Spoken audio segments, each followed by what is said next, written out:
আসসালামু আলাইকুম, সবাইকে ঈদ মুবারক। আজকে পবিত্র ঈদুল আজহা। খুব সকাল সকাল ঘুম থেকে উঠে দেখেন শাশুড়িকে নিয়ে চলে যাচ্ছি খেতে। অনেকে আবার বলতে পারেন ঈদের দিন খেতে যাচ্ছেন কেন? এই তো দেখেন কেন আসছি দেখাচ্ছি। এই যে খেতে থেকে টাটকা কাঁকরোল পাড়তে চলে আসলাম শাশুড়ি মাকে নিয়ে।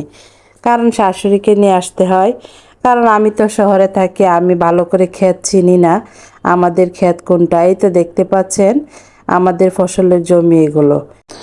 যাই হোক, ক্ষেত থেকে এসে দেখেন রান্নাবান্না শুরু করে দিলাম। প্রথমে ভাত বসিয়েছিলাম, এখন দেখেন আলু আর ডিম একসঙ্গে দিয়ে সিদ্ধ বসিয়েছি। আর আপনাদের দিকে এই নিয়মটা মানেন কি না জানি না, আমার শ্বশুর বাড়িতে কিন্তু এই নিয়মটা খুব মানা হয়। আমি বিয়ে হয়ে আসার পর থেকে দেখতেছি কুরবানিদের আগের দিন রাত থেকে নিরামিষ খেতে হয়।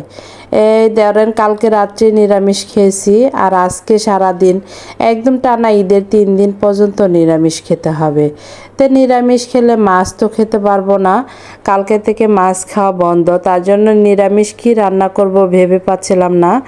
তার জন্য শাশুড়ি মাকে বলছিলাম, চলেন আম্মা খেতে যাই, কিছু কাঁকরোল নিয়ে আসি, কাঁকরোলগুলো ভেজে তারপরে অন্য কিছু একটা ব্যবস্থা করে নেব। তার জন্য দেখেন কাঁকরোলের চাক করব। আমি কিন্তু বাসায় প্রায় সময় এই চাকের রেসিপিও কিন্তু আপনাদের সাথে শেয়ার করি। সব ধরনের মশলা দিয়ে এখন মেখে নিচ্ছি কাঁকরোলগুলো। তারপরে তেলে ভেজে নিলে কিন্তু রেডি হয়ে যাবে কাঁকরোলের মজাদার রেসিপিটি। এটা আমার কাছে খুবই ভালো লাগে, আপনাদের কার কার কাছে ভালো লাগে অবশ্যই জানাবেন। এই যে দেখেন মেখে নিচ্ছি, আমি হাত দিয়ে একটু কমই ধরি কারণ আমার হাত জ্বলে, এই জন্য দেখেন মশলা দিয়ে মেখে রেখে দিছি। এদিকে দেখেন আমার ভাতটা কিন্তু রান্না হয়ে গেছে, এখন আলু আর ডিমটা প্রায় হয়ে গেছে, আরও একটু সেদ্ধ করতে হবে। আর অন্য চুলাতে এখন আমি সেমাই বসিয়েছি। গ্রামের বাড়িতে কিন্তু ঈদের দিন আমরা বিভিন্ন ধরনের সেমাই রান্না করি না। আমি বাসায় কি রান্না করি না রান্না করি সেটা দেখার বিষয় না। আমি গ্রামে যখন ঈদ করতে আসি আমার শাশুড়ির যেটা পছন্দ আমি ওইটাই রান্না করি। এই সেমাইটাই কিন্তু আমার শাশুড়ি এবং স্বামী সবারই পছন্দ। তার জন্য এরকম একটু পাতলা টাইপের করে লাচ্ছা সেমাই রান্না করি, দুধ দুধ টাইপের, এটাই ওরা পছন্দ করে। আর এদিকে দেখেন কাঁকরোলের চাকগুলো এখন আমি ভেজে নিচ্ছি।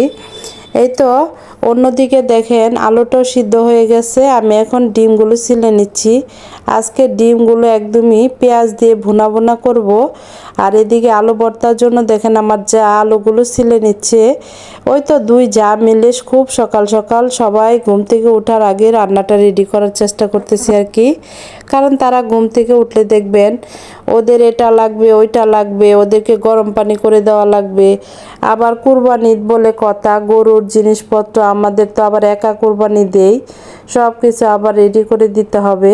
তার জন্য তাড়াতাড়ি করে আমার শাশুড়ি ঘুম থেকে উঠিয়ে নেয়, খুব ভোরবেলা আমাদেরকে ডেকে ঘুম থেকে উঠায়। এই তো দেখেন মাশাল্লাহ ডিমটা কিন্তু বোনা হয়ে গেছে, রান্না প্রায় কমপ্লিট হয়ে গেছে সব কিছু। এখন দেখাচ্ছি আজকে সকালবেলা কি কি নাস্তা করব।